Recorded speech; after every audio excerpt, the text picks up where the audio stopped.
We're going to move along right now to our next panel. It's called Sizing Up Your Audience. Now, of course, everyone can agree that reliable, verifiable, third-party audience measurement is going to be fundamental to an ad-supported industry, and there are several approaches depending upon the technology, methodology. Should there be uniformity in how we measure our audience? Which method is going to be best for ad buyers? Which is going to maximize revenue? The experts on our next panel, Sizing Up Your Audience, will tackle those issues for you. So, Dave Rahn and John Bradley together founded Boulder, Colorado-based Custom Channels in 1999. Today, Custom Channels programs and streams private label online and in-store radio channels for music-conscious brands like Chipotle, or Chipotle Mexican Grill, Whole Foods Market, Life is Good Apparel, the Bonnaroo Music Festival, and many others. So please welcome Custom Channels co-founder and president of Adult Rock Radio Consultancy, SBR Creative Media, Dave Rahn.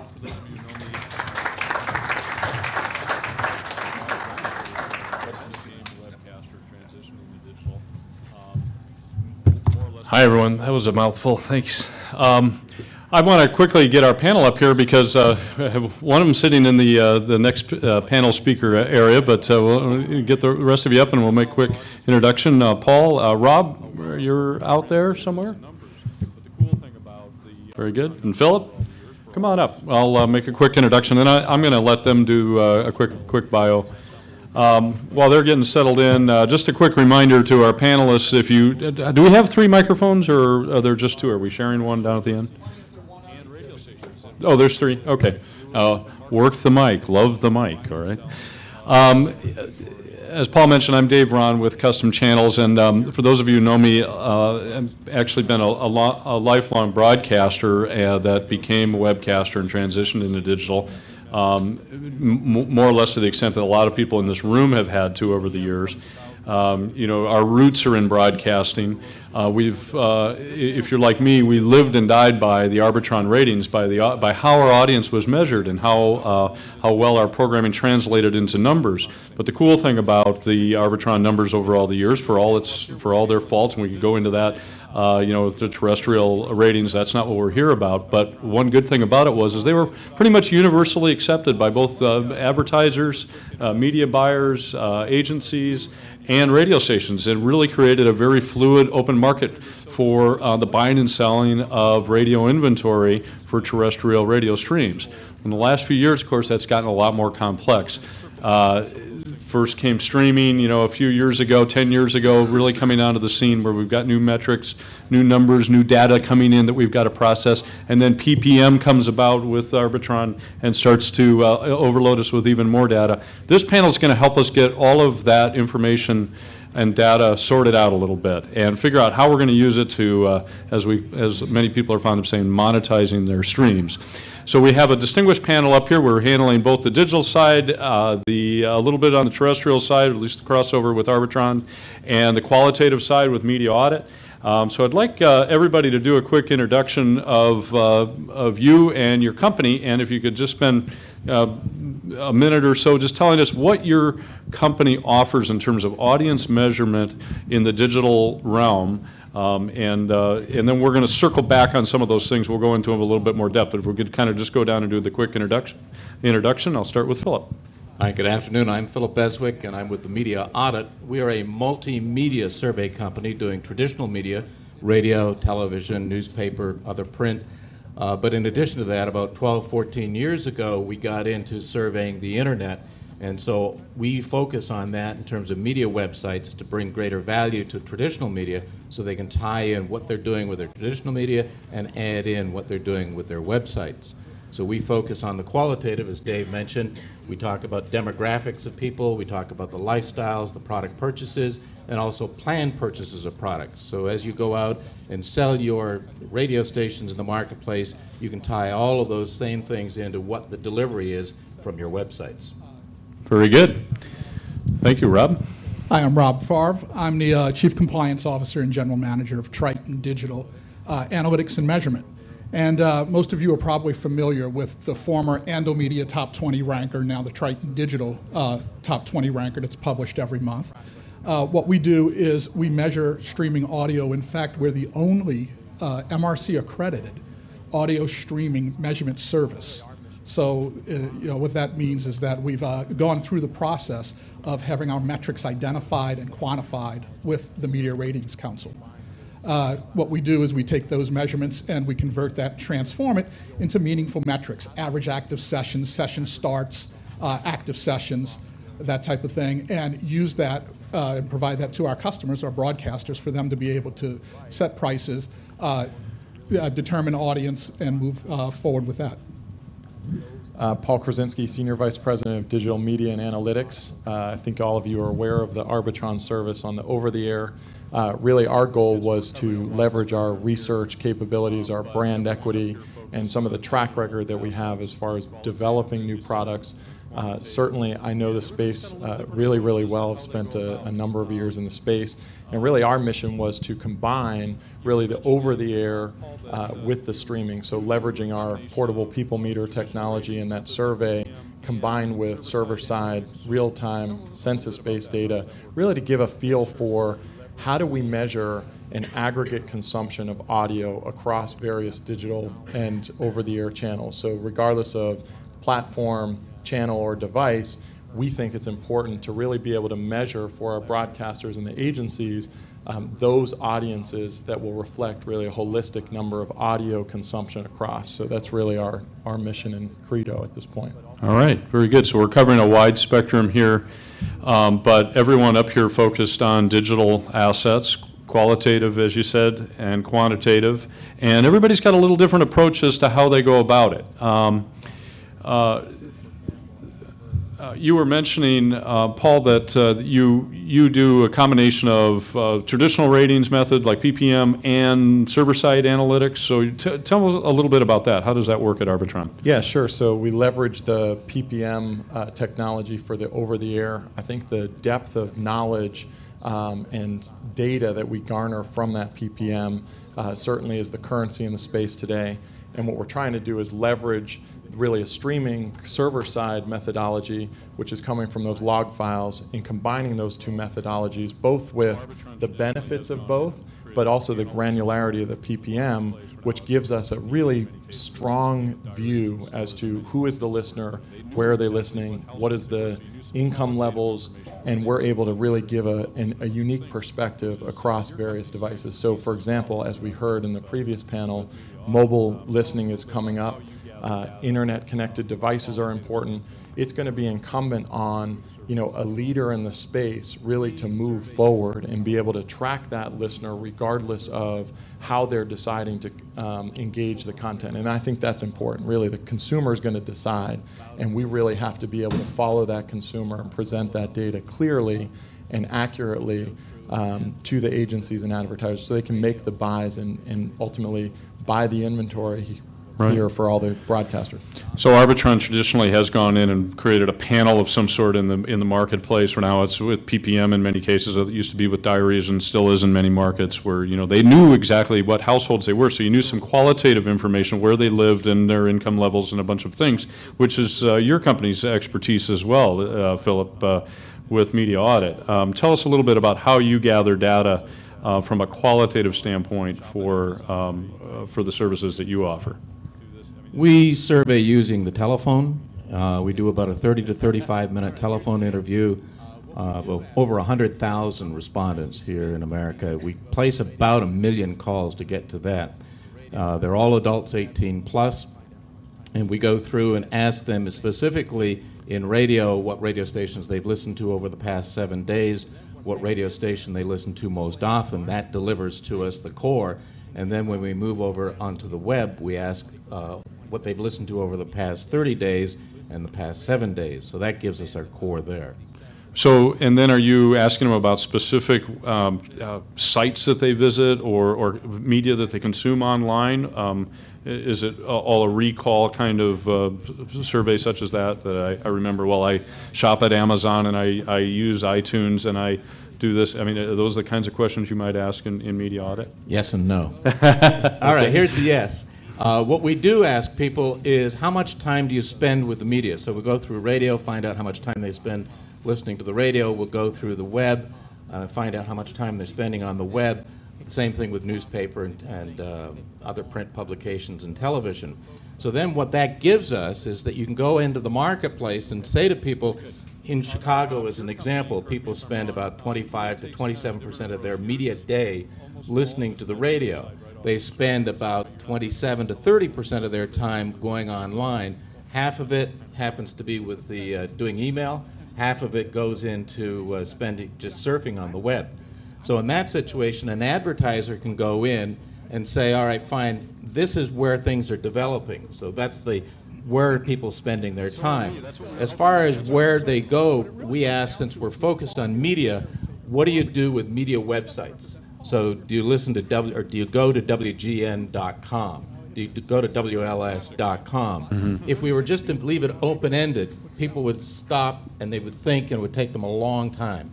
So since we're focused on media, we ask specifically about media websites. Okay, very good. Now, Rob, your company, correct me if I'm wrong, really takes kind of a different approach. Yours is almost all just measurement side right off the server. Is that right? You're not doing any telephone surveys or that kind of thing? Correct. It's a census-based measurement. And, as a little explanation for that, I don't necessarily believe that we need one universal measurement for all audio consumption. And quite frankly, I'm a little confused about how you do it. So are we. That's what we were hoping we'd answer on this panel. What it really comes down to is if Paul here is a diary taker for Arbitron, he doesn't represent Paul. He represents some 3/4 of this room. It's a survey and panel. 536 people. 536 people. Maybe they're all 6'7" or 9 or something along those lines. But what Paul's doing when he's doing the diary side is he's representing a group of people. Well, how do you know that group of people aren't also consuming the media via a device that's instrumented so that we can collect it?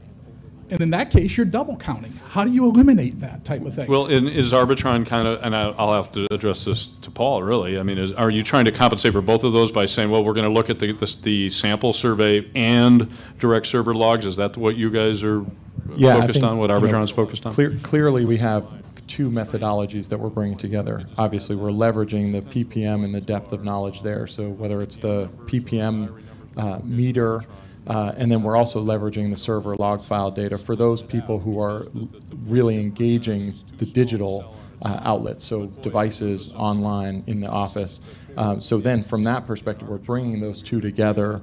Really, I think what we've found is that there is a need for really a look at just a comprehensive audio number, right? I think as far as bifurcating, digital and over-the-air radio, I think certainly there's a benefit to combining those two from a perspective of just looking at total audience, right? Radio has, not really had and gotten the credit for all the listening that's happening on all these other devices.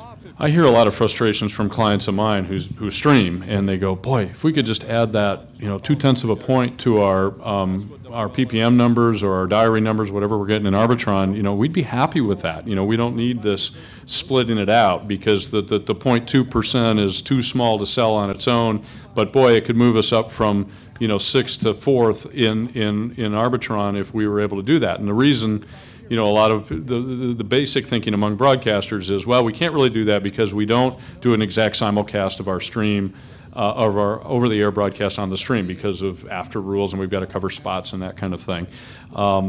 So they're not, they are doing ad insertion, which Rob, your company provides as well. So you have a vested interest in encouraging that piece of the business, I'm sure. But would we be better off if we just could run the over-the-air streams straight, with advertising at all, and just call it one big aggregate number and say that's what WLS gets as far as audience? Dave, is it more of a consumption model? I mean, everybody here goes to the grocery, right? When I go to the grocery, if I buy a bag of ice, I'm buying a 5-pound bag of ice. If I'm buying a jug of water, I'm buying a gallon of water.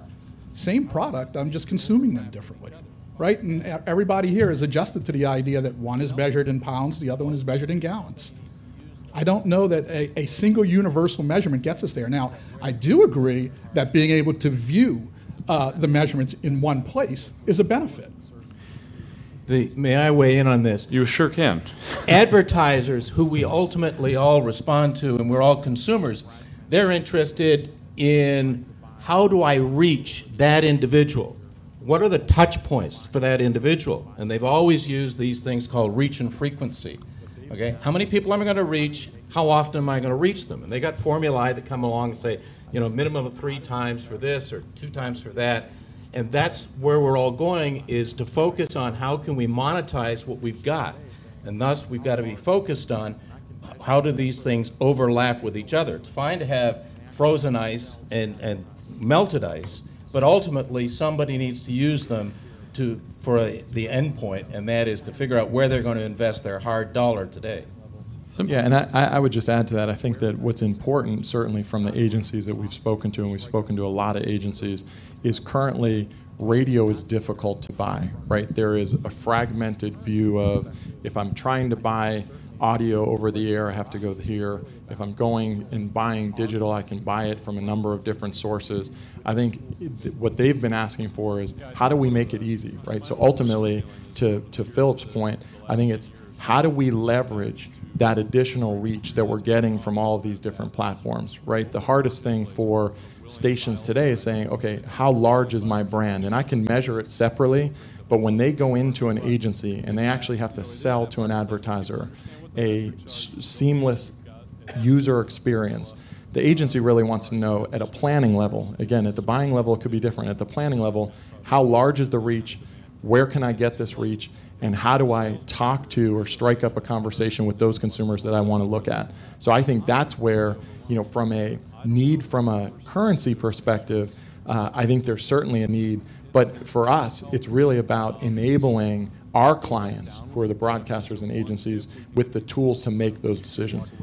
Yeah, I think one of my own personal feeling is that over the years, the last 10 years, one of the holdbacks to streaming really taking off has been that sort of open marketplace of willing I don't even want to say that term, willing buyers and willing sellers, because that's all brings up a whole other can of worms. But it's that, it is that marketplace where people understand what the metrics are. You can go in and you've got, as you said, a formula for, all right, you've got this many listeners and this kind of qualitative, I'm willing to put this kind of cost per point, you've got this kind of demand. And it seems like, if I'm a sales manager at a radio station now in charge of digital, I'm also having to wear that hat, I'm completely overwhelmed. And I don't know what the first piece of information is I've got to look for. Can the panel help distill that down a little bit? Is there one tip we can give people in this room to walk away from saying, you know what, here's the metric you really ought to be looking at and what you ought to be focused on when you're planning your digital initiatives? The best salespeople are the best storytellers. The more you know about your medium, all right, your website, and the more you can convey a convincing story beyond just the numbers, you're all set.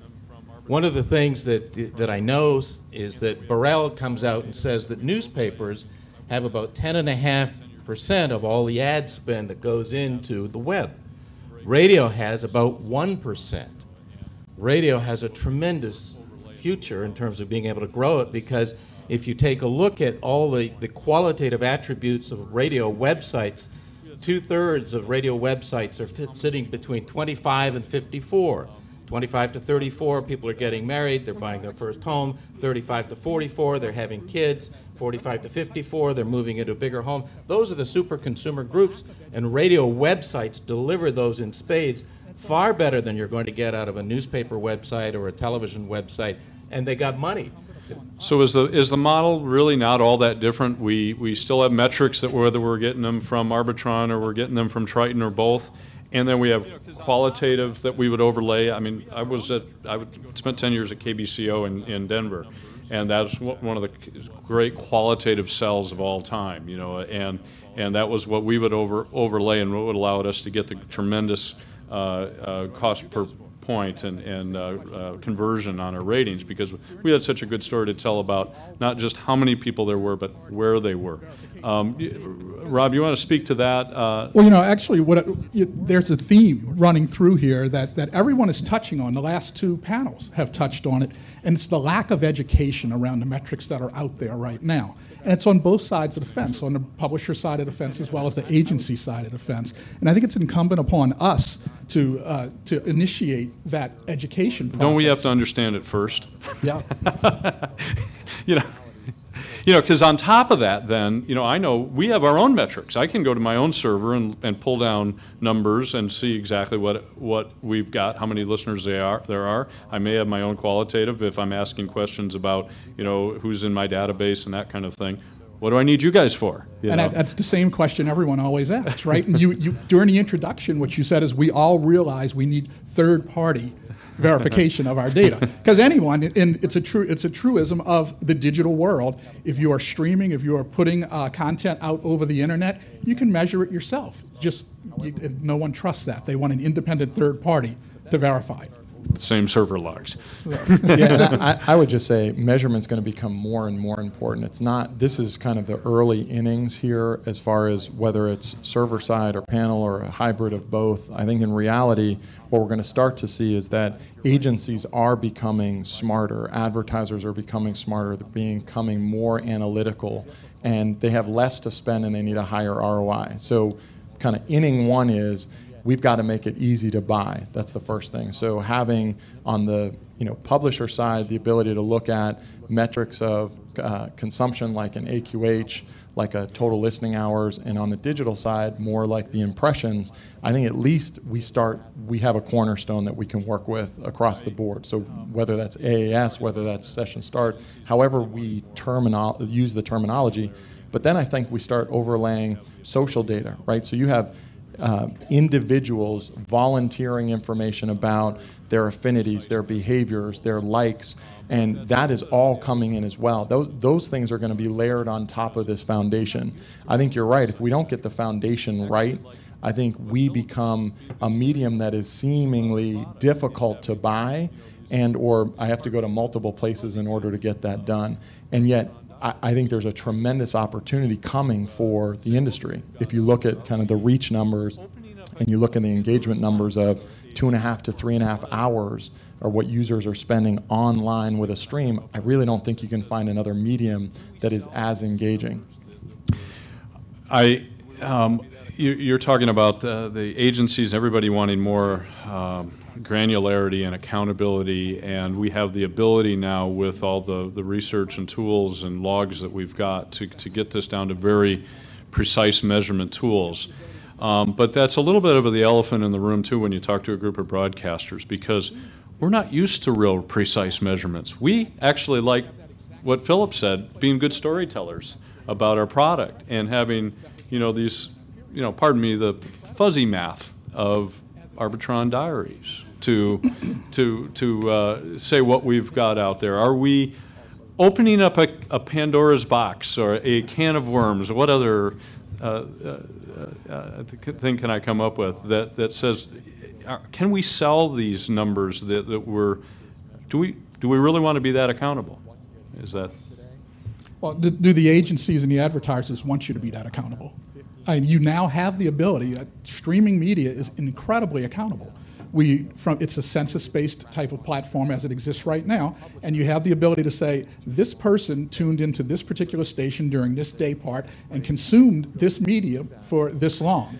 And you have that exact information. Now, if you play 4 ads during that period, you've got 4 impressions that were generated during that period. It's incredibly accountable. As an advertiser or an agency, why wouldn't you want that?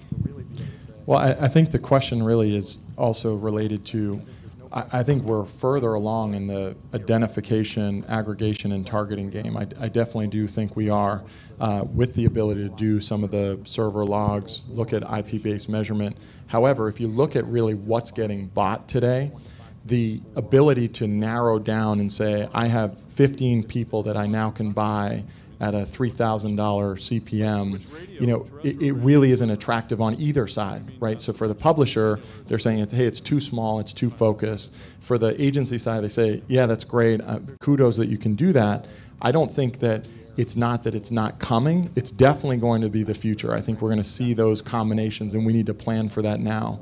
But if you look at the critical mass, still needs to ramp up in order for local broadcasters to really be able to say that targeting capability makes a lot of sense. I think there's no question the agencies are asking for it. Theoretically, it makes sense. But in reality, if you look at the insertion orders that are coming through from a lot of these groups, digital or traditional agencies, they're really still buying men 25, 54 in this market who are, engaging this format. And they want some tonnage, right? I mean, they're looking for some numbers. Right. So which radio, terrestrial radio, delivers. Streaming, not so much. It's very granular. It's very, finely pointed. But like you said, there's 15 of them on that. Right. But there's no question that the mix of over the air and digital is coming up much, much faster, right? I think that's where we all know consumption habits are moving, and yet I think they're complementary. And again, so to look at them as, hey, we're digital and this is over the air, I think we got to look at it as audio as a whole, because I think that's where ultimately we go from the $15 billion market in over the air and a $500 million market in streaming and say, hey, combine both of those, really increase with that extra 2 to 4% of audience. Dave, I could weigh in on this and mention a couple of things, one of which was we focused heavily on terms of what's going on with ad agencies. They don't make up a huge part of what goes on in advertising. It's the local direct business that is really important to everybody in the room, and one can't lose focus of that. You talk about fuzzy numbers, and you can go and you can put your own counter on your server and see how many people come in. Then you go and buy a software system out there, Hitbox or whatever. It'll give you a different number. I've never been able to figure out how electronic systems can end up measuring exactly the same person and end up with a different number. But now, you want to talk about fuzzy? Today, Nielsen measures television, Arbitron is radio, ABC is newspapers. People buy multiple media. It's a multimedia world. Nobody is going to sit around, aside from the electronic measurement systems today, and do what my company asked them to do. So I've just preached my death. But what's going to happen is they're going to mathematically fuse databases. So they're going to fuse Nielsen with Arbitron, with your data, with my data, and that's really going to be fuzzy. But it's the only way that we're going to be able to pull that information from the consumer. They'll make up, the buyers will make up their own numbers based on all of the different... No, I think they're... I mean, not make them up, but is going to look at it. But, no, we're into a movement of great complexity for simplicity purposes. Yeah, and I think the cross-platform philosophy is really important. I think that there is going to be a number of merging campaigns where, again, I think whether it's your local advertiser or you're a national agency or brand, you're looking for how does that user engage the different medium, and it could be TV, it could be mobile, it could be radio, in different ways. So I do think that is going to happen. I think as we look at the Media Ratings Council, as you look at data fusion and data integration, there haven't yet been integration points that have been accredited, yet I think that's really where media is evolving to, where you are going to see these cross-platform and cross-channel opportunities come out, because in reality, that ability to measure that audience is where you'll find the results. The thing is that newspapers taking out 10.5% of the dollars. If you've got a website and radio takes out 1%, how do you go out and position your website with regards to that newspaper? Generally speaking, websites will increase newspapers' website reach by about 30%. That's a powerful tool. Very good. Any questions from the audience? We've had gone around the block on a few different topics regarding measurement. Anybody have an answer or confused? I have a question for Paul. Have you seen any tandem evidence between streaming and people meter? I mean, we hear about radio stations that do really well in people meter, but they might not have a lot of streaming, or radio stations that do really well online. And people meter, what kind of connection, are you seeing any connection between online listening and people meter? Yeah, I think currently we have, obviously in the PPM, we have minimum reporting standards that are showing some of the streaming activity. But in all candor, I think we're still pulling and synthesizing that data currently. I think you bring up a really good point, which is it's not that those are two isolated, mutually exclusive pieces that we're trying to pull together. I think once you pull them together, you have the opportunity to really look at that more granular information coming from the PPM and those people that are streaming to start to extrapolate. It's not perfect. It's not going to be overly precise, but I think you'll get a good picture of really what's going on. And I think that's where, again, leveraging the server side data and the PPM really makes a lot of sense, because I think then once we pull those together, you'll have inferences and more data that you can draw out, which generally speaking in the broadcast space has been difficult to garner registration information. People don't want cookies really going on. So there are other ways that we're going to have to get to this. And I don't think we feign to have all the answers. I think we're working really closely with our clients and agencies and advertisers to help us shape kind of that viewpoint. But I think it's still a work in process. So I'll get back to you, Michael, when I have the answer, or not. I have a question over here. Hi, I'm David Corti-Dutton from Sound Out Research. Just looking ahead in terms of the technologies you currently use, the diary, the server side, and the PPM, even looking at the advent of smartphones and the feedback loop that those give you, and Shazam technologies, et cetera, how far away do you think we are from integrating measurement into the mobile phone? Well, measurement is already integrated into mobile phones. If you have Pandora on your phone right now, you're being measured. Same thing with Slacker. So if you're going to try out the new iHeartRadio app, you're going to be measured. So it's already there right now, and those metrics are being generated in real time. So yeah, I think it's more using the consumer to actually feed back to the advertiser in terms of their overall media consumption 24/7. Yeah, I think from our perspective, certainly, I think it's there today. I think we announced an acquisition of a company, Zocum, which is doing a lot of the tracking that you're highlighting currently. Also, if you look at the ability to download PPM software onto a smartphone device, those capabilities are there. It exists today, and they are accurate. So if you start to look at how PPM and server-side come together, you're actually getting that user-generated feedback directly from the user without necessarily having the sample size challenges that I think as mobile devices kind of continue to reach critical mass, I think that becomes a very interesting kind of mega panel issue. The other thing is we're in the midst of an evolution right now, and we're still in our infancy. We're taking our first steps. So right now you have the ability via your mobile devices, your web, that type of thing, to collect registration information and to use it. So, the Slackers of the world, the Pandoras of the world, that type of thing, when you sign up for them, what they're doing is they're asking you for a year of birth, a zip code, and a gender. So you're actually providing that information to consume their service. So if you look at the evolution of targeting, how people are going to buy ads, whether it be the agencies or the advertisers, I think the first step is going to be geo-targeting, right? And that's where we're at right now. The next step will move on to demographics, where you're going to start looking at being able to say, I'm hitting a male 25 to 34 years old who lives combined with that geo-targeting in the Los Angeles area.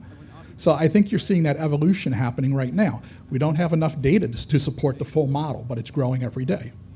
Yeah, and I think I agree, there's an evolution and even a culture change that is happening, right? You're having new players enter the market, you have new ways of measuring, you have new partnerships that are coming up.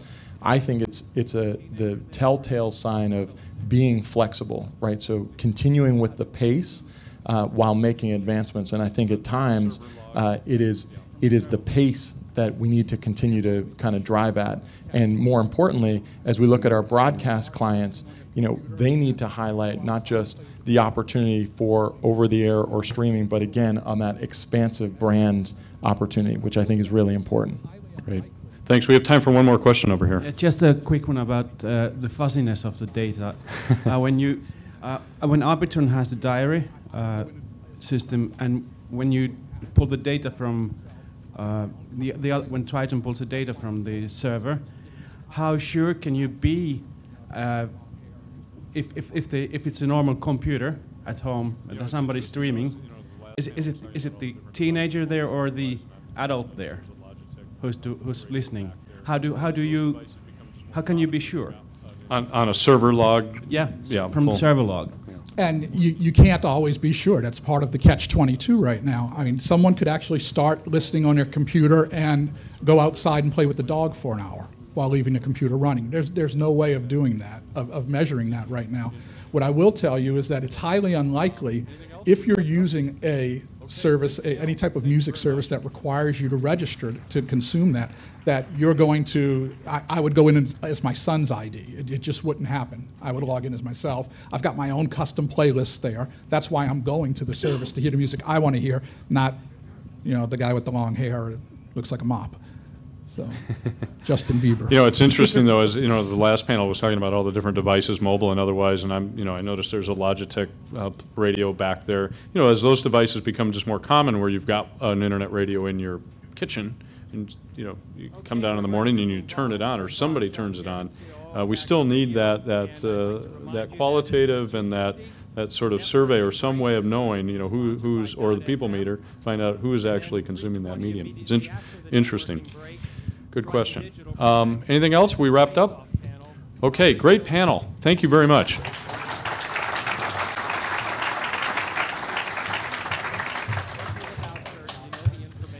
Hey, guys.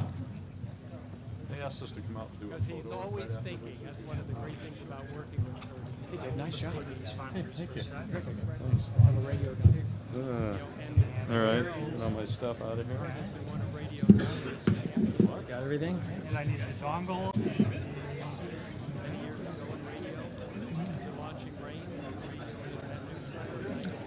Okay, we're ready to move on. First of all, I'm John Guerin, COO of AccuRadio, and I'd like to remind you that at 2:50, the networking break is going to be sponsored by .fm.